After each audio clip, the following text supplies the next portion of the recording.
ಇವತ್ತಿನ ಕ್ಲಾಸಲ್ಲಿ ನಾವೇನು ಕಲಿತೀವಿ ಅಂತ ಹೇಳಿದ್ರೆ ಸ್ಪೆಲ್ಲಿಂಗ್ ರೂಲ್ಸ್. ಇಂಗ್ಲೀಷ್ ಸ್ಪಷ್ಟವಾಗಿ ನಾವು ಓದೋದು ಬರೆಯೋದು ನಾವು ಕಲಿತ್ಕೋಬೇಕು ಅಂದರೆ ಸ್ಪೆಲ್ಲಿಂಗ್ ರೂಲ್ಸು ಚೆನ್ನಾಗಿ ನಾವು ಪ್ರಾಕ್ಟೀಸ್ ಮಾಡಿರಬೇಕು. ಅದು ನಮಗೆ ಕಂಪ್ಲೀಟಾಗಿ ಗೊತ್ತಿರಬೇಕು. ಆಗ ಮಾತ್ರ ನಮಗೆ English reading and writing, English literacy ಏನಿದೆ ಕರೆಕ್ಟಾಗಿ ನಮಗೆ 100% ಬರುತ್ತೆ. ಇಲ್ಲಾಂದರೆ ಅರ್ಧಂಬರ್ಧ ಆಗಿಬಿಡುತ್ತೆ. ಸೊ ಸ್ಪೆಲ್ಲಿಂಗ್ ರೂಲ್ಸ್ ಬಹಳ ಮುಖ್ಯ. ಸೊ ಈಗಾಗಲೇ ನಾವು ಕ್ಲಾಸಲ್ಲಿ 5 ಸ್ಪೆಲ್ಲಿಂಗ್ ರೂಲ್ಸ್ ಕಲಿತಾಗಿದೆ. Number 1, number 2, number 3, number 4 and number 5. So ಇವತ್ತಿನ ಕ್ಲಾಸಲ್ಲಿ 6ನೇ ಸ್ಪೆಲ್ಲಿಂಗ್ ರೂಲ್ಸ್ ಕಲಿಯೋಣ. ಓಕೆ, ನಮಸ್ಕಾರ ಸ್ನೇಹಿತರೆ, ನಾನು ನಿಮ್ಮ ಇಂಗ್ಲಿಷ್ ಟ್ರೈನರ್ ಅನಿಲ್ ಕುಮಾರ್. ಬನ್ನಿ ಇಂಗ್ಲಿಷ್ ಕಲಿಯೋಣ ಚಾನಲ್ಗೆ ಎಲ್ಲರಿಗೂ ಮತ್ತೊಮ್ಮೆ ಸ್ವಾಗತ. ಸ್ನೇಹಿತರೆ, ನೀವು ಈ ಚಾನಲ್ಗೆ ಹೊಸರಾಗಿದ್ದರೆ ದಯವಿಟ್ಟು ಚಾನಲ್ನ ಸಬ್ಸ್ಕ್ರೈಬ್ ಮಾಡೋದನ್ನ ಮರಿಬೇಡಿ. ಹಾಗೆ ಪಕ್ಕದಲ್ಲಿರುವ ಬೆಲ್ ಐಕಾನ್ ಕ್ಲಿಕ್ ಮಾಡಿ. ನಾವು ಹಾಕುವ ಎಲ್ಲ ವಿಡಿಯೋಗಳ ಮೇಲೆ ನೋಟಿಫಿಕೇಶನ್ ಬರುತ್ತೆ. ಜಸ್ಟ್ ನೋಟಿಫಿಕೇಶನ್ ಕ್ಲಿಕ್ ಮಾಡಿ ಆ್ಯಂಡ್ ಲರ್ನ್ ಇಂಗ್ಲಿಷ್. ಸ್ನೇಹಿತರೆ, ಈ ವಿಡಿಯೋನ ದಯವಿಟ್ಟು ಕೊನೆ ತನಕ ನೋಡಿ, ಯಾಕೆಂದ್ರೆ ಬಹಳ ಮುಖ್ಯ ವಿಡಿಯೋ ಇದು. ಹಾಗೆ ಈ ವಿಡಿಯೋಗೆ ಒಂದು ಲೈಕ್ ಅನ್ನು ಕೊಟ್ಬಿಡಿ. ಈ ವಿಡಿಯೋದಲ್ಲಿ ನಿಮಗೆ ಯಾವ್ದಾದ್ರು ಡೌಟ್ ಇದ್ದರೆ ಕಮೆಂಟ್ ಸೆಕ್ಷನ್ ಕಮೆಂಟ್ ಮಾಡಬಹುದು. ಹಾಗೆ ದಯವಿಟ್ಟು ಇದನ್ನ ಎಲ್ಲರಿಗೂ ಶೇರ್ ಮಾಡಿ. Right, so without any further do let's dive in the video. Hi friends, ಇದೊಂದು ವಿಶೇಷ ಸೂಚನೆ. ನಮ್ಮಲ್ಲಿ ಇದೀಗ ಆನ್ಲೈನ್ ಸ್ಪೋಕನ್ ಇಂಗ್ಲಿಷ್ ಕೋರ್ಸ್ನ ಹೊಸ ಬ್ಯಾಚ್ ಶುರುವಾಗಿದೆ. ನೀವು ಇನ್ಮೇಲೆ ಎಲ್ಲೂ ಹೊರಗಡೆ ಹೋಗಿ ಇಂಗ್ಲಿಷ್ ಕಲಿಯುವ ಅವಶ್ಯಕತೆ ಇಲ್ಲ. ಮನೆಯಲ್ಲೇ ಕೂತ್ಕೊಂಡು ಯಾವುದೇ ಟೆನ್ಷನ್ ಇಲ್ಲದೆ, ಏನು ಮುಗಿದಿರಲಿಲ್ಲದೆ ಇಂಗ್ಲಿಷ್ ಮಾತಾಡೋದನ್ನ ಕಲಿಯಬಹುದು. ಸ್ನೇಹಿತರೆ, ಸ್ಪೋಕನ್ ಇಂಗ್ಲಿಷ್ ಮಾತ್ರ ಅಲ್ಲ, ನಿಮಗೆ ಇಂಗ್ಲಿಷ್ನ ಓದಲಿಕ್ಕೆ ಬರಲಿಕ್ಕೆ ಬರಲ್ಲ ಅಂತ ಇಟ್ಕೊಳ್ಳಿ. ಈಗ ಇಂಗ್ಲಿಷಲ್ಲಿ ನಿಮಗೆ ಓದಲಿಕ್ಕೆ ಬರಲಿಕ್ಕೆ ಬರಲ್ಲ, ಬರೀ ನಿಮಗೆ ABCD ಮಾತ್ರ ಗೊತ್ತು, ಅಥವಾ ABCD ಗೊತ್ತಿಲ್ಲ ಅಂತ ಇಟ್ಕೊಳ್ಳಿ. ಸೊ ABCD ಗೊತ್ತಿಲ್ಲ ಅಂತ ಪರವಾಗಿಲ್ಲ, ನಾವು ನಿಮಗೆ ಇಂಗ್ಲಿಷ್ನ ಬೇಸಿಕ್ಕಿಂದನೇ ಓದಲಿಕ್ಕೆ ಮತ್ತೆ ಬರಲಿಕ್ಕೆ ಸಹ ಹೇಳ್ಕೊಡ್ತೀವಿ. ಅದು ಅಲ್ಲದೆ ನೀವು ಒಂದು ವೇಳೆ ಕನ್ನಡ ಬರಲ್ಲ ಅಂತ ಇಟ್ಕೊಳ್ಳಿ, ಕನ್ನಡನೂ ಹೇಳ್ಕೊಟ್ಟು ಕನ್ನಡದಿಂದ ಇಂಗ್ಲಿಷ್ನ ಹೇಗೆ ಓದೋದು, ಕನ್ನಡನೂ ನಾವು ಹೇಳ್ಕೊಟ್ಟು ಅದರ ಮೂಲಕ ಇಂಗ್ಲಿಷ್ನ ಹೇಗೆ ಕಲಿಯೋದು ಅನ್ನೋದನ್ನ ನಾವು ಈ ಕೋರ್ಸಲ್ಲಿ ಇನ್ಕ್ಲೂಡ್ ಮಾಡಿದ್ದೀವಿ. ಸ್ನೇಹಿತರೆ, ಈ ಕೋರ್ಸ್ನ ಚಿಕ್ಕ ಮಕ್ಕಳನ್ನು ಹೊರತುಪಡಿಸಿ ಬೇರೆ ಯಾರು ಬೇಕಾದ್ರೆ ಈ ಕೋರ್ಸ್ಗೆ ಜಾಯ್ನ್ ಆಗಬಹುದು. ನೀವು ಕೆಲಸ ಹೋಗೋರು ಇರ್ಬೋದು, ಮನೆಯಲ್ಲಿ ಇರ್ಬೋದು, ಅಥವಾ ನೀವು ಯಾವುದೋ ಒಂದು ಬಿಸ್ನೆಸ್ ಮಾಡ್ತಾ ಇರ್ಬೋದು. ಓಕೆ, ಸೊ ಯಾರು ಬೇಕಾದ್ರೂ ಈ ಕೋರ್ಸ್ನ ಜಾಯ್ನ್ ಆಗಬಹುದು. ಹಾಗಾದ್ರೆ ಸ್ನೇಹಿತರೆ, ತಡ ಯಾಕೆ? ಈ ಸ್ಪೋಕನ್ ಇಂಗ್ಲಿಷ್ ಕೋರ್ಸ್ ಮತ್ತು English basic reading and writing ಕೋರ್ಸ್ನ ಜಾಯ್ನ್ ಆಗಬೇಕು ಅಂತ ಆಸಕ್ತಿ ಇರೋರು ಈ ಕೂಡಲೇ ನಿಮ್ಮ ಫೋನ್ ತೆಗೆದುಕೊಳ್ಳಿ, ಹಾಗೂ ಇಲ್ಲಿ ಬರ್ತಿರುವಂತಹ ನಂಬರ್ಗೆ ಅಥವಾ ಕೆಳಗಡೆ ಬರ್ತಾ ಇರುವಂತಹ ನಂಬರ್ಗೆ ನೀವು ಕರೆ ಮಾಡತಕ್ಕದ್ದು, ಅಥವಾ ವಾಟ್ಸ್ಆ್ಯಪ್ನಲ್ಲಿ ಸಂಪರ್ಕಿಸಿ ನಿಮ್ಮ ಹೆಸರನ್ನು ರಿಜಿಸ್ಟರ್ ಮಾಡಿಕೊಳ್ಳಿ. Spelling rules, rule number 6. Rule number 6. So rule number 6 ಏನು ಹೇಳುತ್ತೆ ಅಂದರೆ, ಕನ್ನಡದಲ್ಲೇ ಇರೋದನ್ನು ನಾನು ಹೇಳ್ತೀನಿ ನೋಡಿ. ಯಾವುದೇ ಸಿಂಗಲ್ ಸಿಲಬಲ್ ಪದವು ಸಿಂಗಲ್ ಕಾನ್ಸನೆಂಟ್ನಲ್ಲಿ ಅಂತ್ಯಗೊಂಡು ಅದರ ಹಿಂದಿನ ಅಕ್ಷರ ಸಿಂಗಲ್ ಶಾರ್ಟ್ ವೊವೆಲ್ ಆಗಿದ್ದರೆ ಅದಕ್ಕೆ ING ನಿಂದ ಸಫಿಕ್ಸ್ ಸೇರಿಸುವುದಾದರೆ ಕೊನೆಯ ಕಾನ್ಸನೆಂಟನ್ನು ಡಬಲ್ ಮಾಡಬೇಕು. ಓಕೆ, ಇದರ ಅರ್ಥ ಏನು? ರೈಟ್, ಇದನ್ನು ನಾನು ಒಂದೊಂದು ಪಾಯಿಂಟ್ ಆಗಿ ಹೇಳ್ತೀನಿ ನಿಮಗೆ. ಫಸ್ಟು ಏನಾಗಿರಬೇಕು, ಅದು ಸಿಂಗಲ್ ಸಿಲಬಲ್ ಆಗಿರಬೇಕು. ಓಕೆ, ಎಕ್ಸೆಪ್ಷನ್ ಇದೆ. ಡಬಲ್ ಸಿಲಬಲ್ ನಿಮಗೆ ಇಲ್ಲಿ ಇದು ಡಬಲ್ ಬರುತ್ತೆ, ಬಿಗಿನ್ 2 ಸಿಲಬಲ್. ಓಕೆ, ಎಕ್ಸೆಪ್ಷನ್, ಕೆಲವು exceptions, but normally single syllable word ಆಗಿರುತ್ತೆ. ಸಿಂಗಲ್ ಸಿಲಬಲ್ ವರ್ಡ್ ಅಂದರೆ ಗೊತ್ತಲ್ಲ ನಿಮಗೆ, ರೈಟ್. ಸೊ ಫಸ್ಟ್ ಒನ್ನು, ಯಾವುದೇ ಸಿಂಗಲ್ ಸಿಲಬಲ್ ಪದವು ಒಂದು single syllable, right. Next, single ಕಾನ್ಸನೆಂಟ್ನಲ್ಲಿ ಅಂತ್ಯಗೊಂಡು. ಓಕೆ, ಸಿಂಗಲ್ ಕಾನ್ಸನೆಂಟ್ನಲ್ಲಿ ಅಂತ್ಯಗೊಳ್ಳಬೇಕು ಅಂದರೆ, ಸೊ ಇಲ್ಲಿ ನೋಡಿ STAB, ಸ್ಟ್ಯಾಬ್ ಅಂತಿದೆ, ಸ್ಟ್ಯಾಬ್. ಸೊ ಒಂದೇ ಬಿ ಇದೆ ಇಲ್ಲಿ ಅಲ್ವಾ? ಇದರ ಅರ್ಥ ಏನು? ಸಿಂಗಲ್ ಕಾನ್ಸನೆಂಟಲ್ಲಿ ಎಂಡ್ ಆಗಬೇಕು. ಸೊ ರೂಲ್ ಏನು ಹೇಳುತ್ತೆ ನೋಡಿ, ಸಿಂಗಲ್ ಕಾನ್ಸನೆಂಟ್ನಲ್ಲಿ ಅಂತ್ಯಗೊಂಡು ಅಂದರೆ ಎಂಡಲ್ಲಿ ಸಿಂಗಲ್ ಕಾನ್ಸನೆಂಟ್ ಇದ್ದು ಅದರ ಹಿಂದಿನ ಅಕ್ಷರ ಸಿಂಗಲ್ ಶಾರ್ಟ್ ವೊವೆಲ್ ಆಗಿದ್ದರೆ, ಇದರ ಹಿಂದಿನ ಅಕ್ಷರ ಸಿಂಗಲ್ ಶಾರ್ಟ್ ವೊವೆಲ್ ಅಂದರೆ ಹಿಂದಿನ ಅಕ್ಷರ ಇಲ್ಲಿ ಎ ಇದೆ, ಎ ಶಾರ್ಟ್ ವೊವೆಲ್ ಆಗಿರಬೇಕು. ಫಸ್ಟು ಏನಿಲ್ಲಿ ಸಿಂಗಲ್ ಕಾನ್ಸನೆಂಟ್, ಇಲ್ಲಿ ಒಂದು ಸಿಂಗಲ್ ಕಾನ್ಸನೆಂಟ್, ಸಿಂಗಲ್ ಸಿಲೆಬಲ್ ಇದೆ, single syllable, run single syllable. ಆಮೇಲೆ ಸಿಂಗಲ್ ಕಾನ್ಸನೆಂಟಲ್ಲಿ ಎಂಡ್ ಆಗುತ್ತಾ ನೋಡಬೇಕು. ಎನ್, ಡಬಲ್ ಎನ್ ಇಲ್ಲ ತಾನೆ, ಸಿಂಗಲ್ ಎನ್ ಇದೆ. ಓಕೆ, ಆಮೇಲೆ ಅದ್ರ ಪಕ್ಕದಲ್ಲಿ ನಮಗೆ ಶಾರ್ಟ್ ವೊವೆಲ್ ಇರಬೇಕು, single short vowel. Short vowel ಯಾವಾಗಲೂ ಸಿಂಗಲ್ ಆಗಿರುತ್ತೆ. ಓಕೆ, ಇಲ್ಲಿ ಯುನ ನಾವು ಅಂತ ಹೇಳ್ತಾ ಇದ್ದೀವಿ, ರನ್. ಸೊ ಯು ಏನಿದೆ ಸಿಂಗಲ್ ಶಾರ್ಟ್ ವೊವೆಲ್, ಎನ್ ಏನಿದೆ ಸಿಂಗಲ್ ಕಾನ್ಸನೆಂಟ್. ಓಕೆ, ಸೊ ಇದರಲ್ಲಿ ನೋಡಿ, ಇದು ಕಾನ್ಸನೆಂಟು, ಸಿಂಗಲ್ ಶಾರ್ಟ್ ವೊವೆಲ್ ಇದೆಲ್ಲ ನಿಮಗೆ ಗೊತ್ತಿದ್ರೆ ಮಾತ್ರ, ಕಾನ್ಸನೆಂಟ್ ಅಂದ್ರೇನು, ಶಾರ್ಟ್ ವೊವೆಲ್ ಅಂದ್ರೇನು, ಸಿಲಬಲ್ ಅಂದ್ರೇನು, ಇವೆಲ್ಲ ಗೊತ್ತಿದ್ರೆ ಮಾತ್ರ ನಿಮಗೆ ಇದು ರೂಲ್ ಅರ್ಥ ಆಗುತ್ತೆ. ಓಕೆ, ಹಾಂ, ಸಿಂಗಲ್ ಶಾರ್ಟ್ ವೊವೆಲ್ ಇದ್ದು ಸಿಂಗಲ್ ಕಾನ್ಸನೆಂಟಲ್ಲಿ ಎಂಡ್ ಆದರೆ, ಸೊ ಸಿಂಗಲ್ ಸಿಲಬಲ್ ಸಿಂಗಲ್ ಕಾನ್ಸನೆಂಟಲ್ಲಿ ಎಂಡ್ ಆದರೆ, ಸಿಂಗಲ್ ಸಿಲಬಲ್ ವರ್ಡ್ಸು ಡಬಲ್ ಕಾನ್ಸನೆಂಟಲ್ಲಿ ಎಂಡ್ ಆಗುತ್ತೆ. ಓಕೆ, ಅದು ನೆಕ್ಸ್ಟ್ ರೂಲ್ ಹೇಳ್ತೀನಿ. ಅದಕ್ಕೆ ನಾವು ಒಂದು ವೇಳೆ ಇಡಿ ಸಫಿಕ್ಸ್ ಅಥವಾ ING ಅಥವಾ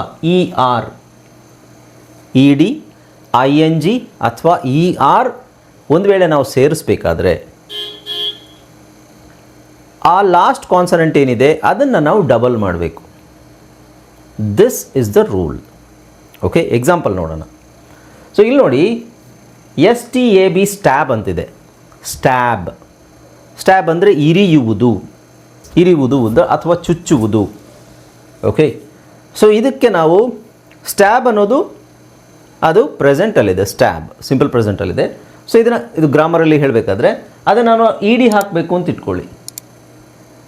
ED ಹಾಕಬೇಕಾದ್ರೆ ನಾವಿಲ್ಲಿ ಬಿ ಇದೆಯಲ್ಲ, ಆ ಬಿನ ಡಬಲ್ ಮಾಡಬೇಕು. Got it? ಬಿನ ಡಬಲ್ ಮಾಡಬೇಕು. ಯಾಕೆ ಅಂತ ಹೇಳ್ತೀನಿ. Next WRAP wrap, single syllable word. ಹೌದೋ ಅಲ್ವೋ? ಸಿಂಗಲ್ ಸಿಲಬಲ್ ವರ್ಡ್, ಸಿಂಗಲ್ ಸಿಲಬಲಲ್ಲಿ ಎಂಡ್ ಆಗ್ತಾ, sorry single consonants, P single consonant, single ಕಾನ್ಸನೆಂಟಲ್ಲಿ ಎಂಡ್ ಆಗ್ತಾ ಇದೆ. ಅದರ ಪಕ್ಕದಲ್ಲಿ ಏನಿದೆ ನಮಗೆ ಸಿಂಗಲ್ ಶಾರ್ಟ್ ವೊವೆಲ್ ಇದೆ. ಓಕೆ, ಹಾಂ ನೋಡಿ, ಇಲ್ಲಿ ಸ್ಟ್ಯಾಬ್, ಇಲ್ಲಿ ಎ ಶಾರ್ಟ್ ವೊವೆಲ್, ಆ, ಬಿ ಸಿಂಗಲ್ ಕಾನ್ಸನೆಂಟ್, ಸ್ಟ್ಯಾಬ್. ಇದನ್ನು ನಾವು ED ಹಾಕಬೇಕು. ಇದನ್ನು ಪಾಸ್ಟ್ ಟೆನ್ಸ್. ಸ್ಟ್ಯಾಬ್ಡ್ ಅಂದ್ರೇನು? ಇರಿದ. ಪಾಸ್ಟ್ ಟೆನ್ಸ್, ಏನೋ ಪ್ರೆಸೆಂಟ್ ಪಾಸ್ಟ್, ಗ್ರಾಮ್ಯಾಟಿಕಲ್ ಇದು. ಸೊ ಇಲ್ಲಿ ನಾವು ಡಬಲ್, ಬಿನ ಡಬಲ್ ಮಾಡಿದ್ದೀವಿ. ಅದೇ ಥರ ಇಲ್ಲಿ ನೋಡಿ, ರ್ಯಾಪ್, ರ್ಯಾಪ್. ಇದು ಎ ಏನು? ಶಾರ್ಟ್ ವೊವೆಲ್, ಆ, ಪಿ ಸಿಂಗಲ್ ಕಾನ್ಸನೆಂಟ್. ಇಲ್ಲಿ ಪಿ ಇರೋದನ್ನು ನಾವು ಡಬಲ್ ಪಿ ಮಾಡಿದ್ದೀವಿ. ಯಾಕೆಂದರೆ ಇಲ್ಲಿ ED ಹಾಕಬೇಕು. ED ಹಾಕಬೇಕಾದ್ರೆ ನಾವು ಸಿಂಗಲ್ ಪಿಯಲ್ಲಿ ಹಾಕ್ಲಿಕ್ಕೆ ಆಗೋದಿಲ್ಲ, ಅದು ಪ್ರೊನೌನ್ಸಿಯೇಷನ್ ಚೇಂಜ್ ಆಗುತ್ತೆ. ಟ್ಯಾಪ್, ಆ ಶಾರ್ಟ್ ವೊವೆಲ್. ಸೊ ಎ ಯಾವುದು? Short vowel. ಸೊ ಇಲ್ಲಿ ED ಹಾಕಬೇಕು ನಾವು, ಅದಕ್ಕೆ ನಾವು ಡಬಲ್ ಪಿ ಮಾಡಿದ್ದೀವಿ. ಪ್ರೊನೌನ್ಸಿಯೇಷನ್ ಸೇಮ್ ಇರಬೇಕು. Tap, tapped. Wrap, wrapped. Stab, stabbed. So ನಮ್ಮದು ಸೌಂಡ್ ಚೇಂಜ್ ಆಗಬಾರ್ದು. ಈ ಕಡೆ ಬಂದಾಗ ಸೌಂಡ್ ಚೇಂಜ್ ಆಗಬಾರ್ದು. ಹಾಗೆ ಜಾಮ್, ಇಲ್ಲಿ ED ಹಾಕಬೇಕು ನಾವು, ಅದಕ್ಕೆ ನಾವು M ಹಾಕ್ಕೊಂಡಿದ್ದೀವಿ ಎಕ್ಸ್ಟ್ರಾ. ಇಲ್ಲಿ ಸಿಂಗಲ್ ಈ ಕಾನ್ಸನೆಂಟ್ ಏನಿದೆ, ಲಾಸ್ಟ್ ಕಾನ್ಸನೆಂಟ್ನ ಡಬಲ್ ಮಾಡಬೇಕು. ಅವಾಗೆಲ್ಲ ಏನಾಗುತ್ತೆ? Jam, jammed. ಹಾಗೆ ಸ್ಲ್ಯಾಮ್, ಸ್ಲ್ಯಾಮ್ಡ್. ED ಹಾಕಬೇಕು, ಹಾಗಾಗಿ ಈ ಕೊನೆಯಲ್ಲಿ ಯಾವುದು ಕಾನ್ಸನೆಂಟ್ ಇದೆ ಅದನ್ನು ಡಬಲ್ ಮಾಡಬೇಕು. ಸ್ಲ್ಯಾಮ್ಡ್. ಓಕೆ, ಸೊ ಇಲ್ಲಿ ನೋಡೋಣ. ಇಲ್ಲೂ ಹಾಗೇನೆ ಬಿಗಿನ್, ಬಿಗಿನ್ನಿಂಗ್. ಇಲ್ಲಿ ಡಬಲ್ ಎನ್ ಇದೆ. ಅಂದರೆ ನಾನೇನು ಹೇಳಿದ್ದು, ING ER ಅಥವಾ ED. ING ER ಅಥವಾ ED ಹಾಕಬೇಕಾದ್ರೆ ನಾವು ಅದನ್ನು ಡಬಲ್ ಮಾಡಬೇಕು. That is a rule. Okay, so begin ಇಲ್ಲಿ ಎನ್ ಇದೆ, ಸಿಂಗಲ್ ಎನ್ ಇದೆ. ಬಿಗಿನ್ನಿಂಗ್ ಇಲ್ಲಿ ಡಬಲ್ ಎನ್ ಇದೆ. ಓಕೆ, ಹಾಗೆ ಇಲ್ಲಿ ರನ್, ರನ್ ಅಂತಿದೆ, ಅನ್. ಸೊ ಈ ಎನ್ನ ಇಲ್ಲಿ ಡಬಲ್ ಮಾಡಿದ್ದೀವಿ, ರನ್ನಿಂಗ್. ಹಗ್, ಇದು G ಡಬಲ್ ಆಗಿದೆ, ಹಗ್ಗಿಂಗ್. ಸಿಟ್, T ಡಬಲ್ ಇದೆ ನೋಡಿ, ಸಿಟ್ಟಿಂಗ್. ಹಿಟ್, T ಡಬಲ್ ಇದೆ, ಹಿಟ್ಟಿಂಗ್. ಯಾಕೆ ಮಾಡಬೇಕು ಅಂದರೆ ಪ್ರೊನೌನ್ಸಿಯೇಷನ್ ಚೇಂಜ್ ಆಗುತ್ತಿಲ್ಲ ಅಂದರೆ. ಫಾರ್ ಎಕ್ಸಾಂಪಲ್ ನಾನು ಇಲ್ಲೇ ಹೇಳ್ತೀನಿ ನೋಡಿ, ಇಲ್ಲಿ ಒಂದು ವೇಳೆ ನಾವು ಡಬಲ್ ಹಾಕಲಿಲ್ಲ ಅಂತ ಇಟ್ಕೊಳ್ಳಿ, ಇಲ್ಲಿ ಸಿಂಗಲ್ ಇದೆ ಅಂತ ಇಟ್ಕೊಳ್ಳಿ, ಅವಾಗೇನಾಗುತ್ತೆ? STABED ಸ್ಟೇಬ್ಡ್ ಅಂತಾಗುತ್ತೆ, ಸ್ಟ್ಯಾಬ್ ಅಂತ ಆಗಲ್ಲ. ಯಾಕೆಂದರೆ STAB ಇಲ್ಲಿ E ಹಾಕಿದ್ರೆ ಏನಾಗುತ್ತೆ? ನಮ್ಮ ಇನ್ನೊಂದು ರೂಲ್ ಪ್ರಕಾರ ಇಲ್ಲಿ E ಹಾಕಿದ್ರೆ ಏನಾಗುತ್ತೆ? ಇದು ಲಾಂಗ್ ವೊವೆಲ್ ಆಗುತ್ತೆ ಅಲ್ವಾ? ಸ್ಟೇಬ್, ಸ್ಟೇಬ್ಡ್. ಓಕೆ, ಹಾಗೆ ಟ್ಯಾಪ್ ಅಂತಿರೋದು ಟ್ಯಾಪ್ಡ್ ಆಗುತ್ತೆ. Tap, tapped. ಯಾಕೆ? ಇಲ್ಲಿ ಡಬಲ್ ಪಿ ಇದೆ. ಒಂದು ವೇಳೆ ನಾವು ಸಿಂಗಲ್ ಪಿ ಇದೆ ಅಂತ ಇಟ್ಕೊಳ್ಳಿ, ಸಿಂಗಲ್ ಪಿ ಇದ್ರೆ ಏನಾಗುತ್ತೆ?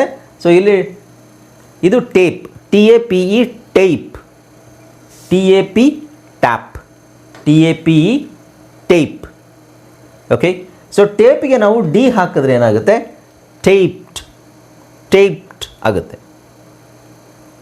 ಬಟ್ ನಮಗೆ ಟೇಪ್ಡ್ ಅಲ್ಲ, ಟ್ಯಾಪ್ಡ್ ಅಂತಲೇ ಬೇಕು. ಟ್ಯಾಪ್, ಟ್ಯಾಪ್ಡ್, ED ಹಾಕ್ತೀವಿ.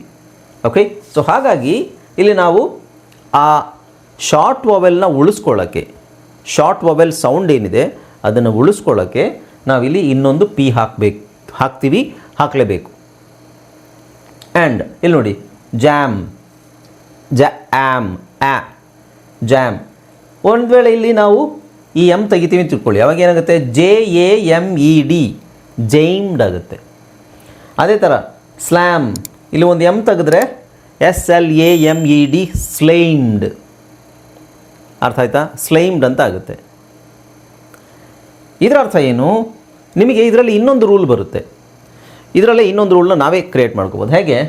ಡಬಲ್ ಕಾನ್ಸನೆಂಟ್ ಇದ್ದರೆ, ಯಾವುದೇ ಪದದ ಡಬಲ್ ಕಾನ್ಸನೆಂಟ್ ಇದ್ದರೆ ಅದರ ಪಕ್ಕದಲ್ಲಿ ಬರುವಂತಹ ವಾವೆಲ್ ಏನಿರುತ್ತೆ, it is always a short vowel. ಅರ್ಥ ಆಯ್ತಾ? ಡಬಲ್ ಕಾನ್ಸನೆಂಟ್ ಎಲ್ಲಿರುತ್ತೆ? ಈಗ ಇಲ್ಲಿ ಪಿ ಇದೆಯಲ್ವಾ, ಪಿ ಪಕ್ಕದಲ್ಲಿ ಏನಿದೆ? ಇದು ಎ ಇದೆ. ಬಟ್ ಇದು ಎ ಅಂತ ಹೇಳ್ತೀವಾ, ಅಂತ ಹೇಳ್ತೀವಾ? ಅಂತ ಹೇಳಬೇಕು. ಯಾಕೆಂದರೆ ಇಲ್ಲಿ ಡಬಲ್ ಪಿ ಇದೆ. ಡಬಲ್ ಕಾನ್ಸನೆಂಟ್ ಪಕ್ಕದಲ್ಲಿರುವಂತಹ ಎಲ್ಲ ವಾವೆಲ್ಸ್ ಅದು ಶಾರ್ಟ್ ವಾವೆಲ್ಸ್ ಆಗಿರುತ್ತೆ. ಎ ಇ ಅ ಇದೇ ಇರುತ್ತೆ ಹೊರತು AEIOU ಇರಲ್ಲ. ಇಲ್ಲಿ ನೋಡಿ, stabbed, wrapped, tapped, jammed, slammed, so double consonant ಎಲ್ಲೆಲ್ಲಿರುತ್ತೆ ಅದರ ಪಕ್ಕದಲ್ಲಿರುವಂಥದ್ದು ಆಲ್ಮೋಸ್ಟ್ ನಿಮಗೆ 99.9% ಶಾರ್ಟ್ ವಾವೆಲ್ ಆಗಿರುತ್ತೆ. ಅಲ್ಲೋ ಇಲ್ಲೋ ಎಕ್ಸೆಪ್ಷನ್ಸ್ ಇರುತ್ತೆ. Okay, right? ಅರ್ಥ ಆಯ್ತಲ್ಲ ಎಲ್ರಿಗೂ? ಈಗ ಇದನ್ನೇ ನೋಡಿ, ಈ ಕಡೆದು ನೋಡೋಣ ಒಂದು ಸಲ. ಇಲ್ಲಿ ನೋಡಿ, ಇಲ್ಲಿ ಬಿಗಿನ್ ಇದೆಯಲ್ವಾ, ಬಿಗಿನ್ ಎನ್ ಇದೆ, ಇಲ್ಲಿ ಡಬಲ್ ಎನ್ ಇದೆ. ರನ್ ಎನ್ ಇದೆ, ಲಾಸ್ಟಲ್ಲಿ ಡಬಲ್ ಎನ್ ಇದೆ. ಸೊ ಇಲ್ಲಿ ಡಬಲ್ ಎನ್ ಇದೆ, ಡಬಲ್ ಎನ್ ಪಕ್ಕದಲ್ಲಿ ಯು ಇದೆ. ಅದು ಯುನ ನಾವು ಆ ಯು ಅಂತ ಹೇಳೋದಾ ಅಥವಾ ಅಂತ ಹೇಳೋದಾ? ಅಂತ ಹೇಳಬೇಕು. ಬಿಕಾಸ್ ನಾನು ಆಗಲೇ ಹೇಳಿದೆ ನಿಮಗೆ, ಡಬಲ್ ಕಾನ್ಸನೆಂಟ್ ಪಕ್ಕದಲ್ಲಿರುವಂಥದ್ದು ಆ ಸೌಂಡ್ ಏನಿದೆ, it is always a short vowel. Okay, hug, double G ಇದೆ, ಪಕ್ಕದಲ್ಲಿ ಯು ಇದೆ. ಸೊ ಯು ಸೌಂಡು ಆಗಬೇಕು. ಡಬಲ್ ಟಿ ಇದೆ, ಪಕ್ಕದಲ್ಲಿರೋದು ಐ ಇದೆ, I sound E, always E. Okay, ಒಂದೇ ರೂಲಲ್ಲಿ ನಿಮಗೆ 2 ರೂಲ್ ಕ್ರಿಯೇಟ್ ಮಾಡ್ಬೋದು. ಆಮೇಲೆ ಇಲ್ಲಿ ನೋಡಿ, ಬಿಗ್, ಇಲ್ಲಿ ಜಿ ಇದೆ, ಇಲ್ಲಿ ಡಬಲ್ ಜಿ ಇದೆ. ರೈಟ್? ಇಲ್ಲಿ ಜಿ ಇದೆ, ಡಬಲ್ ಜಿ ಇದೆ, ಯಾಕೆಂದರೆ ಇದು ಶಾರ್ಟ್ ವಾವೆಲ್. ಡಬಲ್ ಜಿ ಪಕ್ಕದಲ್ಲಿರೋದು ಶಾರ್ಟ್ ವಾವೆಲ್. ಬೈ ಅಂತಿಲ್ಲ, ಬಿ. ಒಂದು ವೇಳೆ ನಾವು ಇದನ್ನು ತೆಗೆದ್ರೆ, ಒಂದು ಜಿ ತೆಗೆದ್ರೆ ಅದು ಬೈಗರ್ ಅಥವಾ ಬೈಜರ್ ಆಗ್ಬೋದು. ಓಕೆ, ಸೊ ಇಲ್ಲಿ ಒಂದು ನೀವು ಎನ್ ತೆಗೆದ್ರೆ ಥೈನರ್ ಆಗುತ್ತೆ, ಥಿನ್ನರ್ ಆಗಲ್ಲ. ಇಲ್ಲೂ ಅಷ್ಟೇ, ಇದನ್ನು ಒಂದು ಎನ್ ತೆಗೆದ್ರೆ ವೈನರ್, ವಿನ್ನರ್ ಆಗಲ್ಲ. ಒಂದು ಎನ್ ತೆಗೀರಿ ಫ್ಯಾಕ್ಟರ್ ಅಲ್ಲ. ಒಂದು ಎನ್ ತೆಗೀರಿ ರೂನರ್, ರನ್ನರ್ ಆಗಲ್ಲ. ಅರ್ಥ ಆಯ್ತಲ್ಲ? ಸೊ ಶಾರ್ಟ್ ವಾವೆಲ್ ನಮಗೆ ಇಲ್ಲಿರೋ ಶಾರ್ಟ್ ವಾವೆಲ್ ಇಲ್ಲಿ ಕಂಟಿನ್ಯೂ ಆಗಬೇಕಿದೆ. Factor, run, runner, winner, thinner, bigger. ಅದಕ್ಕೋಸ್ಕರ ನಾವೇನು ಮಾಡ್ತೀವಿ, 2 ಕಾನ್ಸನೆಂಟ್. ಸೊ ಲಾಸ್ಟ್ ಕಾನ್ಸನೆಂಟ್ ಏನಿರುತ್ತೆ ಇದನ್ನು ಇಲ್ಲಿ ಡಬಲ್ ಮಾಡ್ತೀವಿ. ಅಥವಾ ನಿಮಗೆ ವರ್ಡೇ ಈ ಥರ ಬಂದರೆ, ಈ ಥರ ವರ್ಡ್ ಬಂದರೆ ನಿಮಗೆ ಇಲ್ಲಿ ಜಿ ಆದಮೇಲೆ ಐ, ಬಿಗೈನ್ ಅಂತ ಹೇಳಬೇಕಾ, ಬಿಗಿನ್ ಅಂತ ಹೇಳಬೇಕಾ? ಬಿಗಿನ್ ಅಂತ ಹೇಳಬೇಕು. ಬಿಕಾಸ್ ಯಾಕೆಂದರೆ ಅಲ್ಲಿ ನಾವು ಶಾರ್ಟ್ ವಾವೆಲ್ ಯೂಸ್ ಮಾಡಬೇಕು. ಬಿಕಾಸ್ 2 ವಾವೆಲ್ ಇದೆ, 2 ಕಾನ್ಸನೆಂಟ್ ಇದೆ. 2 ಕಾನ್ಸನೆಂಟ್ ಪಕ್ಕದಲ್ಲಿ ಬರುವಂಥದ್ದು ಆಲ್ಮೋಸ್ಟ್ ಎಲ್ಲದು ನಿಮಗೆ ಶಾರ್ಟ್ ವಾವೆಲ್. ಶಾರ್ಟ್ ವಾವೆಲ್ ಅಂದ್ರೇನು? ಎ ಇ ಅ ಈ ಶಬ್ದಗಳು ಶಾರ್ಟ್ ವಾವೆಲ್. ಲಾಂಗ್ ವಾವೆಲ್ ಯಾವುದು? AEIOU ಇವೆಲ್ಲ ಲಾಂಗ್ ವಾವೆಲ್ಸ್ ಅಲ್ವಾ? ಅರ್ಥ ಆಯ್ತಲ್ವಾ ನಿಮಗಿದು?